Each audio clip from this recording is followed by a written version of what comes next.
Umroh di bulan Ramadan sama seperti haji bersamaku, kata Rasul. Oh, berarti nggak usah haji, umroh aja di bulan Ramadan. Apakah begitu, Man? Nggak usah haji, daftar. Kata Rasul kan, umroh dan Ramadan sama seperti haji sama Rasul dalam Sahih Muslim. Ya, itu maknanya bukan demikian. Pahalanya sama, tetapi tidak menggugurkan ya kewajibannya. Ya, jadi menghatamkan. Ya, kalau bisa 2 kali. Ya. Jadi Rasul itu makanya sering saya sampaikan dalam seminar menghafal Quran. Katanya saya sibuk, nggak punya waktu menghafal Quran. Kata siapa? Ya. Rasul itu mulai menghafal Quran semenjak wahyu turun kepadanya kan? Sekarang Rasul dapat wahyu umur berapa tahun? 40 tahun. Wahyu selesai kapan? 23 tahun, 63 tahun, berarti Rasul menghafal 23 tahun. Nggak masalah. Dan Rasul menghantamkan, padahal Rasul sibuk mengurusi umat, dakwah juga, punya keluarga juga, tapi bisa. Ya. Makanya saya sering menyampaikan, menghafal Quran itu nggak ada batasan umur. Orang di Sudan aja ada hafiz Quran 80 tahun. Baru hafiz 80 tahun. Ya. Apalagi masih muda. Ya. Ya kan orang sibuk semua. Ya. Jadi orang sibuk itu ada kesempatan. Hanya waktunya saja yang berbeda. Ya. Jadi agendakan bisa hatam di 2 minggu terakhir ini. Insya Allah bisa ya. Bacanya dengan tartil ya, jangan ngebut-ngebut. Ya. Nah, juga ini membaca, mendengarkan kisah orang soleh. Kisah orang-orang soleh selayaknya dibaca untuk menumbuhkan gairah dalam hidup, beribadah dan belajar. Ya, jadi kalau orang-orang soleh itu akan kita baca sejarahnya, kita akan tambah ya, tambah apa? Tambah semangat. Imam Syafi'i menghatamkan Quran setiap hari. Bisa nggak? Bisa. Cuman bacanya baca Quran aja. Iya, itu yang valid. Ada satu riwayat menunjukkan Imam Syafi'i hatam 10 kali. Itu tidak mungkin ya. Kecuali bacanya kayak baca buku. Nggak ada suaranya. Tapi kalau bacanya tartil, kalau bapak-bapak setel kaset nih, siapa korinya misalnya Kusori, itu 16 jam, 17 jam hatam, selesai kan? Ya paling lama 20 jam. Tapi bacanya nggak berhenti dan nggak jeda dan nggak boleh salah. Itu.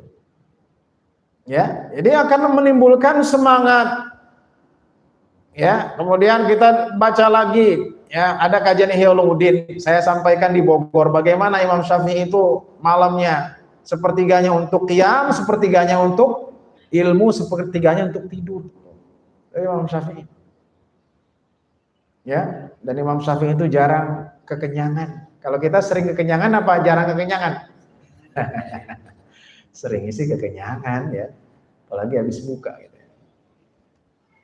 Ente kuat banget puasa 14 jam, kuat. Orang tadi 3 piring ya. Makanya beruntung Bu ya. Di Indonesia puasanya pernah 16 jam nggak? Nggak. Di Mesir kalau musim panas subuhnya jam 3, maghribnya jam 8. Kira-kira gimana? Kuat nggak? Kuat. Ya, kalau kita kan nggak pernah. Daerah Katulistiwa itu nggak pernah lebih dari 14 jam. Paling lama 14 jam.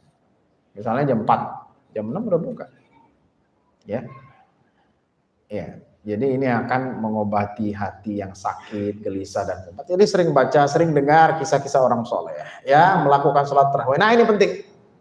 Jadi walaupun kita pulkam, tetap ya bagaimana kita melakukan tarawih walaupun itu di perjalanan. Nah ini yang banyak diabaikan. Mentang-mentang saya musafir udahlah. Nah, udahlah nggak usah tarawih. Salah, justru ketika tarawih malam-malam stop dulu, cari masjid.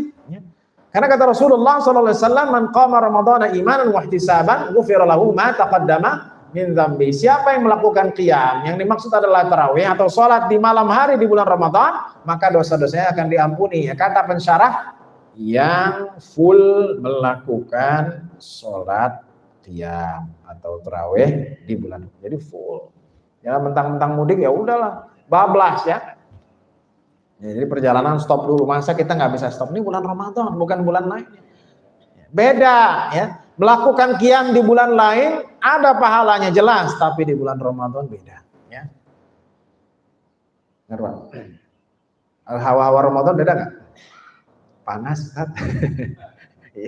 Itu cobaan ya. Karena kalau orang puasa itu ada aja cobaan. Iya. Hari